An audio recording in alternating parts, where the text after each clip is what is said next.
Broads Media. What was that? What is that? Am I hearing? Am I hearing that it's time for a victory, Emilio Cigar? There's nothing better than kicking the Mets' ass, going out back, and taking puffs of an Emilio cigar. It is outstanding. It is beautiful. And you must join me. There is only one cigar to smoke, and that is Emilio Cigar. Old school roots, new school attitude, locally owned, third generation, made at the Fábrica Oveja Negra in Nicaragua. So these cigars are as legit as you can find today. It's changed my life. They have changed my life. I can't look at another cigar ever again. Okay, I just can't, because I see them and I go, oh, no, that's not an Emilio cigar. So this is what I need you to do.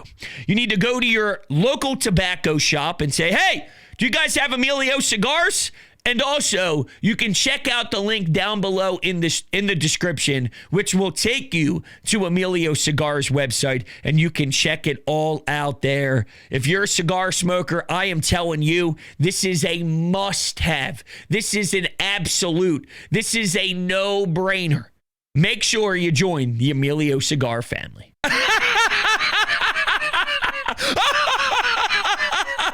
I knew the Mets sucked. I knew it! This was a must-win game. You can't lose to those scumbags. A must-win late June game. Those pieces of trash, the last thing you can let them do is stumble into your ballpark when they've been getting plastered, straight up bent over by every team they've seen over the last, 7 games prior to coming into South Philly? Can't lose. Can't lose. And the Phils pummeled them twice. Hey, congratulations, Lindor.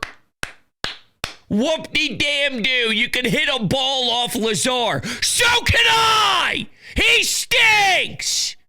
So really, they got shut out. And with my logic, they got shut out game 1 because Taijuan Walker doesn't exist either. You know, the Lazars, well, he exists, but any stat that comes off of Taijuan Walker should be eliminated from baseball history because he's a bum. So when you face our bums, fine, whatever. Go celebrate and do your little stupid little dance on second base. Here's the truth. Kyle Schwarber is an animal. What a tone setter. Because this game could have went off the tracks when Edmundo Sosa gets picked off at second. Oh, my God. That was gut-wrenching. That made me sick. How? How do you do that? How do you get picked off there? It's unacceptable. That's what I was thinking in the moment. And it pissed me off that Rojas couldn't put the butt down prior to even put this team in that situation. But then Sosa becomes a damn superstar. And again, it doesn't happen unless Kyle Schwarber walks up to the dish and says, yo, fellas, I got your back. Hey, let me send a nuke to right field. Let me give us a nice 1-0 lead. Kemp, I'll add on to that, bitch. And then Sosa made up for it with a pimp job opposite field. How many feet did that go? 500? He was a machine after the mistake on the base paths. That's how you make up for it, dude. He had a double. He had the bomb. He had an infield single earlier in the game.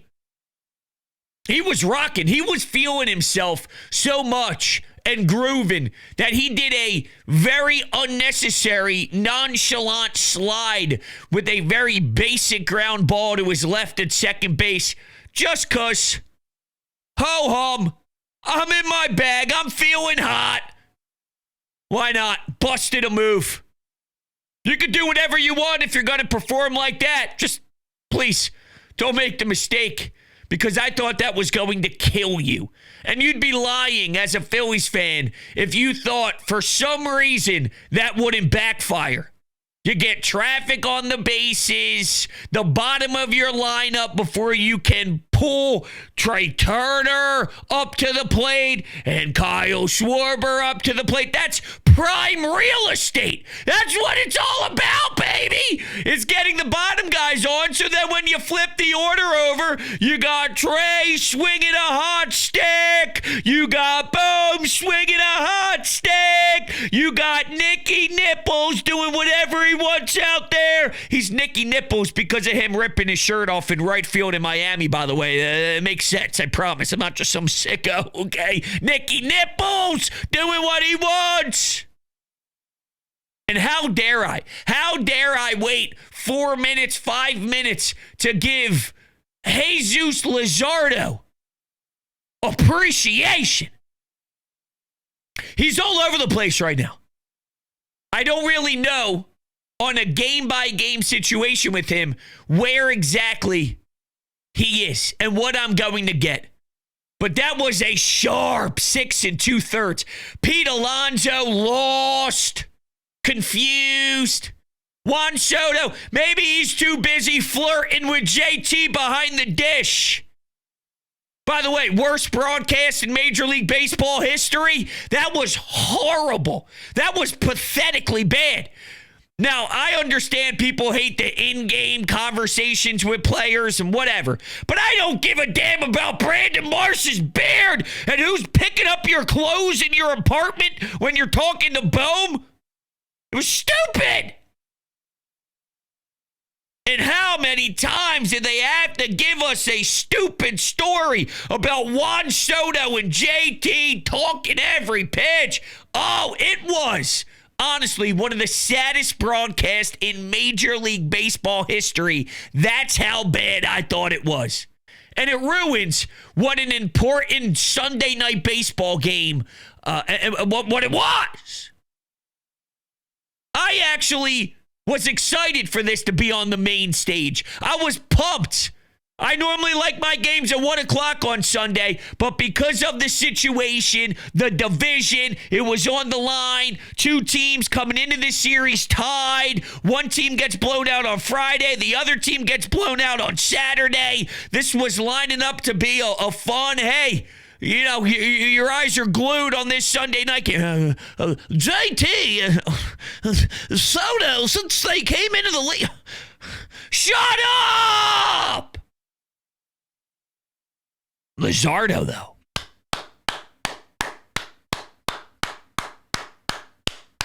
I was a little afraid that we were going to have to deal with the Peterson who was just shoving. I tried telling everybody he's not that good. Take that ERA and shove it right up your ass. Seriously. Shove it right up there as high as it can go. He's not that great.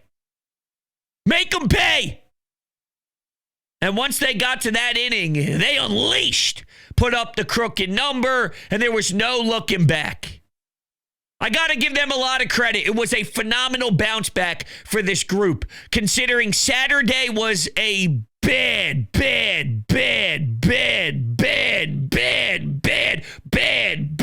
effort. And I wanted to see if you guys would have toughness, if you guys would show up to the ballpark with an arrogance, if Luzardo, coming off of a rougher start with the lights shining bright and being on the big stage, if he was going to handle that, knowing that it's been uncomfortable, knowing that everybody's talking about how it's bizarre that he is struggling in starts as badly as he was. That was gross from him. He looked to be that nasty dog.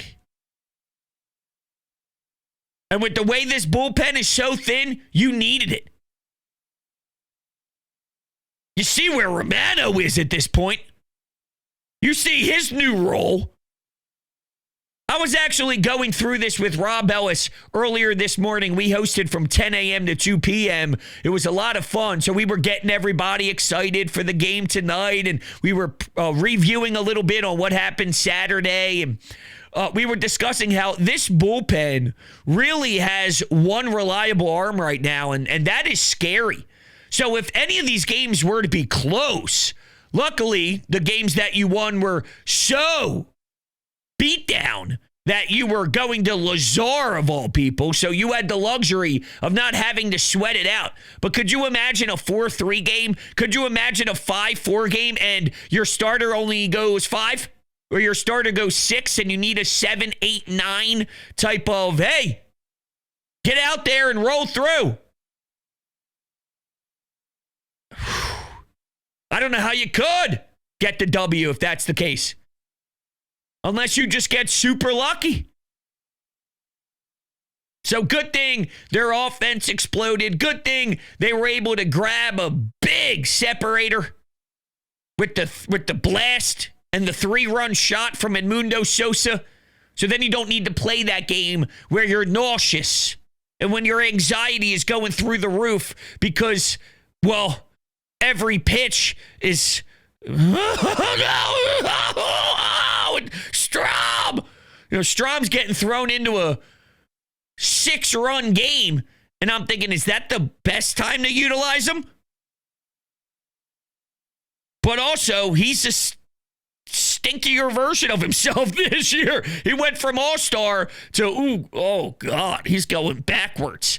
He's doing the same thing Romano's doing. He's going the opposite way. And I almost wonder if last year's postseason is playing any sort of mental role or taking a toll on him because he went from all-star to I am getting shelled in the playoffs. And he hasn't really recovered since then.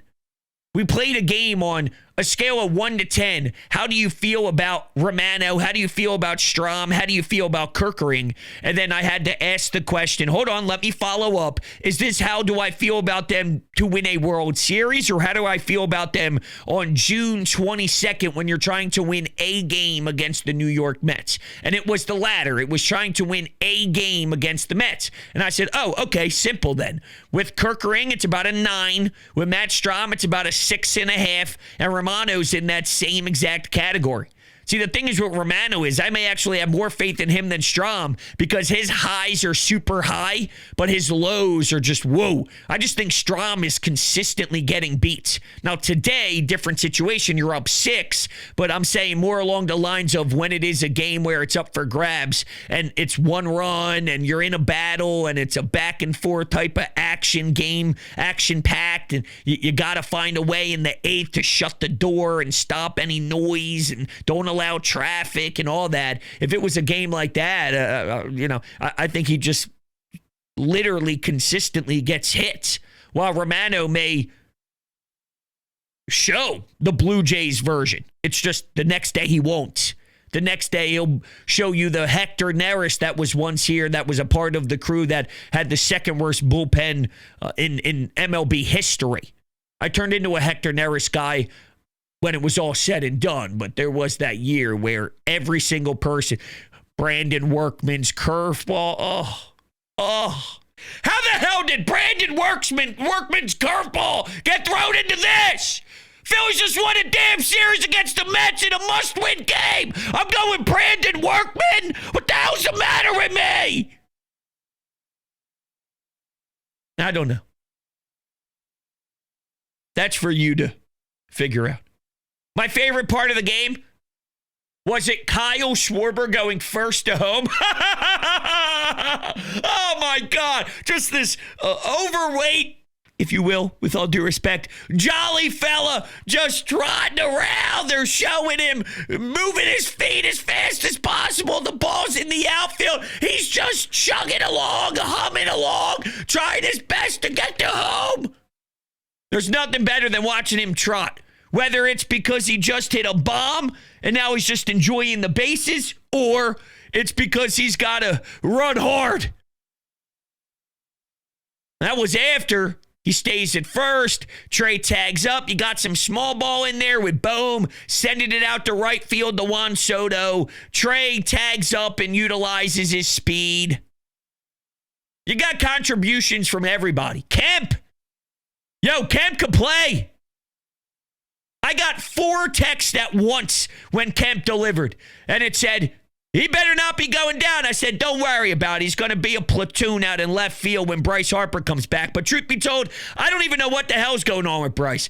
Every time he speaks, whether it was with the broadcast tonight, whether it was the Philadelphia media 2 days ago, whether it was Rob Thompson talking about his swings, whether it's Dave Dombrowski sort of foreshadowing the future here over the next week, everything sounds dim to me. Everything sounds worrisome to me. I don't think anybody knows what's going on. I think they're going to a lot of doctors. They're realizing there's no structural damage, but why is there inflammation? There seems to be confusion on why it has the inflammation and what they can do to prevent it, to have discomfort. And I'm scared. Now, I've been scared about many of other things and was proven wrong. If there's one guy who can find a way to power through and still be a juggernaut, it's Bryce. But what I keep coming back to is, one, it doesn't really matter what he looks like the second he gets back on the field. It's how it looks 2.5 weeks after he gets back onto the field.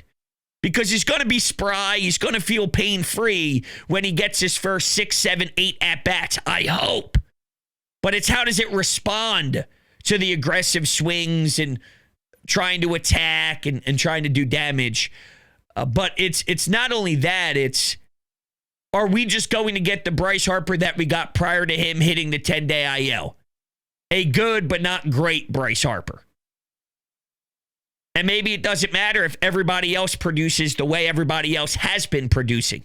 Because Marsh has kicked it into gear. Bohm has kicked it into gear. Casty, while it's not a right-handed power bat, has been hitting fine. Trey is what he has been this year, which is consistently getting on base and getting a lot of hits. So if that's all flowing and you get a good Bryce Harper added to that, maybe you don't need him to be the superhero wearing the cape and it all just gels. And a good Bryce Harper just adds another element and another layer. It may not be the MVP, but it's just a really solid production type of guy. And then it lengthens out your lineup because you slot him at 3. Everyone gets pushed back a tad. So what I just laid out with all those names, it's just deeper. It's a lot of solid, a lot of good. And with guys like Kyle, when they get rolling, it could turn into a run of greatness for individuals. With what Bohm has done to turn his entire season around. There is a greatness quality with that. And if he's in his groove and Bryce gets slotted in, again, it just lengthens everything and makes it more difficult because you got to go through another body. And oh, by the way, that body's Bryce Harper. It's up in the air. But I'm conflicted on it. Because what I just laid out, I'm talking myself into, well, who cares? If he's not going to be the superstar elite man this year because he's dealing with this. I want it. But what I just laid out, is that the worst case scenario with this starting pitching? Probably not. It depends on what your bullpen becomes. Do you go get a Chapman? Do you go get a Chapman and something else? Whoever you move from the starting rotation who is a starter to the bullpen, do they thrive in that role? It's a lot of pressure on Dave Dombrowski to get this right. A question that Robbie E. and I got was, what could Dave Dombrowski do to sort of lose the narrative about what he has become here in Philadelphia? Because there is a narrative that he's overrated. He isn't really as good as what some thought he was. He's nowhere close to the same guy that was in Boston, that was in Detroit, that was in Miami, or in Florida. What could he do? Well, it's very simple. He wins a championship.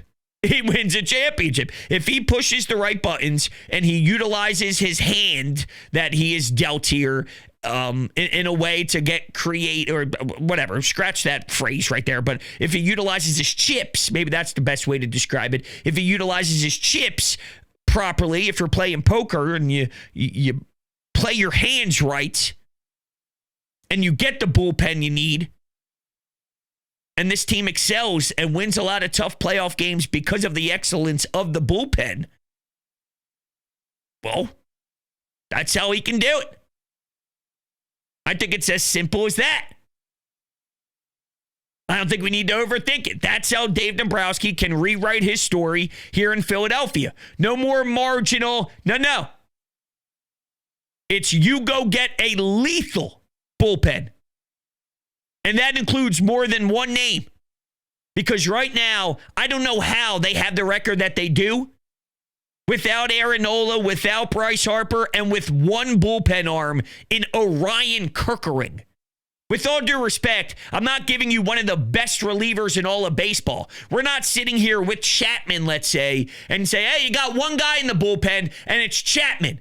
And it's someone who's going to go down in history as one of the best closers, right? It's not someone, Craig Kimbrell, for example, who I know he's at the back end of his career, but if the Phillies had him for the longevity of his career and you just had one staple back there and everybody else was kind of blah, but you just have one guy and go, yeah, but they have Craig Kimbrell, or, they have just a polished pro who's been in the league for 12, 13 years and consistently shut down games, and you relied on that as your weapon. We're talking about Orion Kerkering as the only reliable arm. That is unfathomable. And it's credit to the way this lineup has produced over the last X amount of games, and it's clearly a representation of the starting rotation with all these 7-inning performances, at a minimum 7 innings. Some could go 7 1/3, some can give you 8 innings, but the length, you are lucky to be getting some of the outings that you're getting out of this core, because if not, and keep in mind, this is also, it's a team without Nola, it's a team without Harper, and Luzardo had a really funky stretch. Ranger had a weird start to the season. There were times where Christopher Sanchez was working on his location a bit. I didn't think he was as crisp as he is when he's in rhythm. Nola was getting tattooed for about 4 or 5 of his starts. So there's a lot of examples here of the starting rotation not even being as polished as you would need them to be. How do they have this record? It's crazy. Maybe that's a very optimistic way of looking at this team. Look at me. And some of you doubt me. Some of you think that I'm just a negative prick and a negative son of a bitch. The truth is, I can find my optimism, all right? Just give me some time to talk through it, you lunatics. Hey, I love my lawn. That's right, thanks to my friends over at Green Lawn Fertilizing. Every single time I wake up, I have my cup of coffee and I see my backyard, I smile. Every time I pull up to the driveway, I go get my mail, I walk up to my front door, I look to my left, I look to my right, and I say, damn, I am in love with my lawn, because I went to the experts and they helped me big time.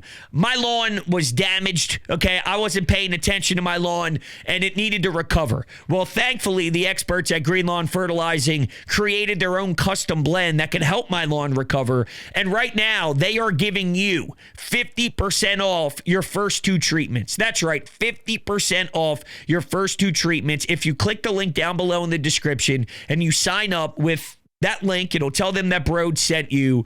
You got to get started today. It's a no-brainer. It changed my life. My home now looks way more beautiful, way in better shape, just because of the lawn surrounding my home. It is night and day. And, neighbors have actually come up to me and say, damn, Broads, what were you guys doing over here? I said, well, I went to Green Lawn Fertilizing because I was an idiot and I wasn't really keeping up with some homeowner stuff that I realized real quickly I needed to do.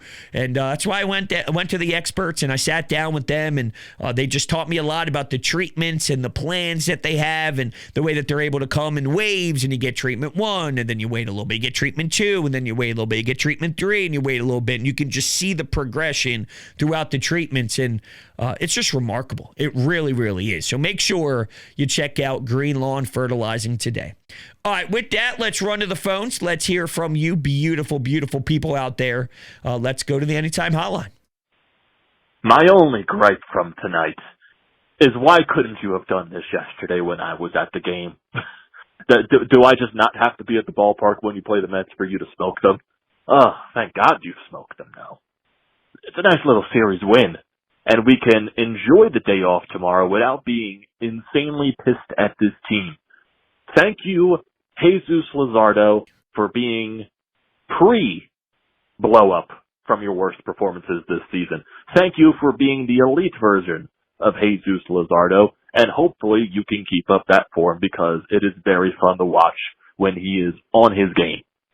Edmundo Sosa really made up for getting picked off at second base in a big way because, we were all pissed in that moment.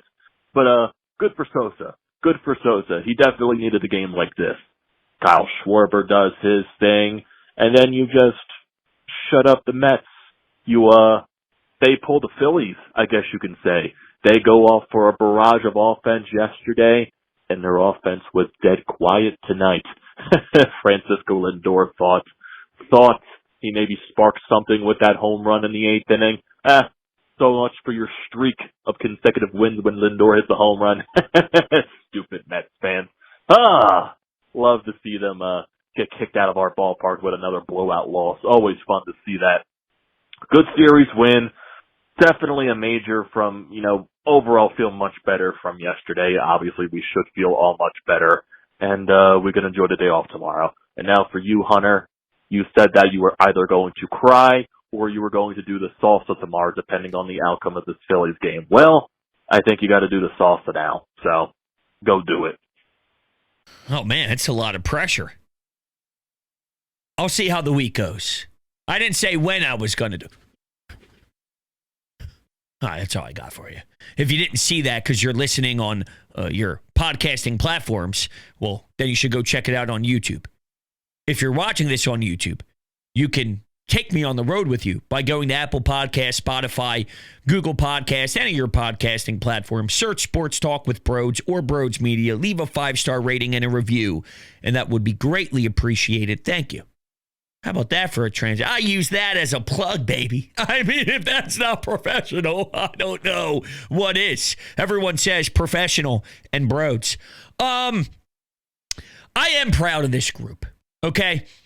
This was a big one. All jokes aside, even though I don't joke whatsoever when I tell you the Mets suck and the Mets blow and the Mets are pathetic and the Mets are losers and their fans are just as big of losers, if not even more of losers. They are losers and they suck as people and they're flawed as humans and they have terrible characteristics and they probably smell like shit too. So, all of that is real. The truth is, this team needed it.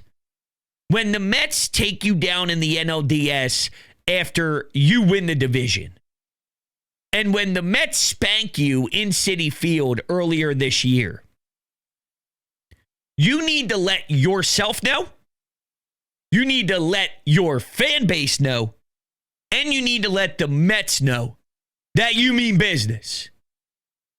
And while this series doesn't relate to a playoff series, you can't get to a playoff series today. This is what's here now. This is what's in front of you currently. This is all they could do, is win this series. Now, there was a way to make the statement louder. If they did this Saturday and straight up kicked their ass 3 straight games, I think it could have been more intense of a statement, but it was a pretty good statement. The Saturday thing was a little nasty and it was a little rubbish, if you will. But with the way Sunday went, it wasn't excruciating. It had the Edmundo Sosa moment, but they clearly bounced back as a team. He bounced back as an individual. Luzardo was so sharp. There were so many good qualities in this victory that it was a polished W, and you ran the Mets out of the city on the final day. This Philadelphia Phillies group, you could win all the games in the world leading up to this series, but knowing how on edge the fan base is, with the Mets in particular, you would have lost a lot of points. If you beat up on all these other teams, even including good teams, the Cubs, and sweeping the Toronto Blue Jays at home after the Blue Jays beat you in Toronto, you could have decent series wins under your belt. But because of the storylines and where we are with the Mets, this needed to go like this. It needed to go like this. You would have lost points, and too many points. It would have been one of those things where when you beat 5 teams and then you lose the one series that had higher expectations, to gain the fan base confidence back and to win us back over, you got to do 5 times as much because of the significance of the one series. And that's what this was. And they answered the bell with 2 outstanding wins.